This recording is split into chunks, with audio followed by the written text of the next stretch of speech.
Friends, ఈరోజు మా మామయ్య వాళ్ళ గృహ ప్రవేశానికి వచ్చాము. రండి చూపిస్తాను.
ఎంత అయింది ఖర్చు? లైక్ అసలు ఫస్ట్ మీదేంటో నీ స్టోరీ ఏంటో నాకు తెలుసు.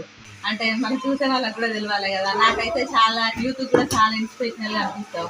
చూసే వాళ్ళు కూడా నేను చూసి ఇన్స్పైర్ అయ్యేటట్టు ఉండాలి. నీ స్టోరీ ఏంటో కొంచెం చెప్పు. మావయ్య చనిపోయాడు, మావయ్య చనిపోయిన తర్వాత నువ్వు ఎటువంటి ప్లేసెస్ ఎదుర్కొన్నావు, దాని తర్వాత నువ్వు ఎట్లా అది చేసినావు అనేది ఇప్పుడు 2007లో 10th అయిపోయిందట. ఆ 10th అయిపోయిన నుంచి అప్పుడు బాపు అప్పటికే కొద్దిగా కూర్చున్న వల్ల బాపు నడిపే ఆటో నేనే తీసుకొని అప్పటి నేను నడుపుతున్నా. ఇక 2017 నుంచి 2017 వరకు 10 సంవత్సరాలు నడుపుతున్నా ఆటో. 2015 16లో బాపు అయిపోయింది. 17 వరకు ఆటో నడిపిన. 17 వరకు ఆటో నడిపించిన. తర్వాత 2018 నోటిఫికేషన్లో నాకు కానిస్టేబుల్. దానికంటే ముందు నువ్వు చెల్లె పెళ్లి చేసినావు కదా, అప్పుడు ఆటో నడుపుకుంటేనే దాని ద్వారానే ఆటో నడుపుకుంటే 2014లో చెల్లె పెళ్ళి.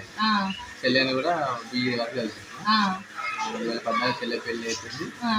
ఇల్లు మాత్రం 2013లో కొన్నా. పాతిల్లు ఉన్నారు 150 గజాలు. అప్పుడు 2013లో కొన్నా. 2021లో స్టార్ట్ చేసిన ఇల్లు. 2021 స్టార్ట్ చేసిన మొత్తం 18 లక్షల వరకు అయినా. 18 లక్షల వరకు. నీ జాబ్ ఎప్పుడు వచ్చింది? అంటే ఈ ఆటో నడుపుకుంటే నేను కోచింగ్కి వెళ్ళావా? ఆటో నడుపుకుంటా ఫస్ట్ ఇంటర్మీడియట్ కంప్లీట్ ఉండాలి. కానిస్టేబుల్ జాబ్ రావాలంటే ఇంటర్మీడియట్ కంప్లీట్ అయ్యాలి. ఇంటర్ కంప్లీట్ చేసి 2014లో కోచింగ్ వెళ్ళాలి తీసుకున్నారు. ఒక 2 years మనం దగ్గర కోచింగ్ వెళ్ళి 2016 నోటిఫికేషన్లో కానిస్టేబుల్ జాబ్ వచ్చింది. కానిస్టేబుల్ జాబ్ వచ్చేదాకా ఆటో నడిపించాను. కానిస్టేబుల్ జాబ్ ఆటో నడిపి అప్పటి నుంచి 6 years అవుతుంది జాబ్ చేయబట్టి. ఓకే. ఇప్పుడు వీళ్ళకి 20 lakhs వరకు అయింది. 18 చిల్లర వరకు. అంటే నువ్వు 10th అయిపోగానే ఫస్ట్ నీకు ఇంటర్ లేదని ఆటో నడుపుకుంటూనే ఇంటర్ కంప్లీట్ చేసినావు.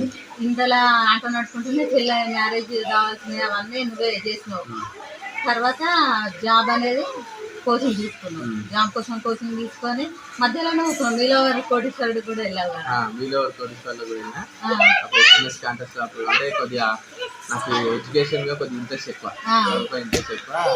ఈ మీలో కోటీశ్వరులు వస్తుంటే నేను టీవీలో చూసి నేను వాళ్ళకి అనుకుంటే చెప్పేవానికి అన్ని కరెక్ట్ ఆన్సర్స్ అయ్యాయి. సరే మనం కూడా ఎందుకు వెళ్ళాలంటే చెప్పేవానికి అన్ని కరెక్ట్ ఆన్సర్స్ అయ్యాయి. సరే మనం కూడా ఎందుకు వెళ్ళొద్దు అని చెప్పి ఒక 3 years నుంచి వచ్చిన సీజన్స్ ఉంటాయి కదా, కొంచెం పంపిస్తున్నా. అదే మెసేజ్ చేస్తున్నా. చిరంజీవి గారు హోస్టింగ్ చేసినప్పుడు నాకు ఛాన్స్ వచ్చింది. అందులో నేను 3,60,000 గెలుచుకున్నాను. ఆ అప్పులు మన చెల్లె పెళ్లి చేసిన అప్పుడు ఆ డబ్బుతో కట్టేసాను. కరెక్ట్ నేను కోచింగ్ నాకు కానిస్టేబుల్ జాబ్ రేపు వస్తానంగా మీలో రేపు వస్తుందనగా అప్పటికి నేను అందరికి తెలిసిపోయినా. నేను ఆడినప్పుడు కూడా అందరు గుర్తుపట్టారు. హైదరాబాద్లో రాత్రి అందరు గుర్తుపట్టి అడిగాను. అదే నేను గెలుచుకుంది 1,60,000. 9 ప్రశ్నలు చెప్పిన 10 ప్రశ్నలు ఫిట్ అయిపోయింది. ఫిట్ అయిపోయిన 1,60,000 గెలుచుకున్నా. అయితే చిరంజీవి సార్ ఏమన్నా నా గురించి మొత్తం తెలుసుకొని అనుకొని ఇంకా ఆయన అదనంగా 2 lakhs 2 లక్షలు ఎక్స్ట్రా ఇచ్చింది. బాగా కష్టపడే గుణం ఉంది, నువ్వేం డిసప్పాయింట్ కాకు, నేను నా పర్సనల్గా 2 లక్షలు ఇస్తాను అని చెప్పి ఆయన పర్సనల్గా 2 లక్షలు 1,00,000 మొత్తం 3,20,000. ఇప్పుడు అంతా ఇప్పుడు మ్యారేజ్ అయ్యింది, ఒక బాబు.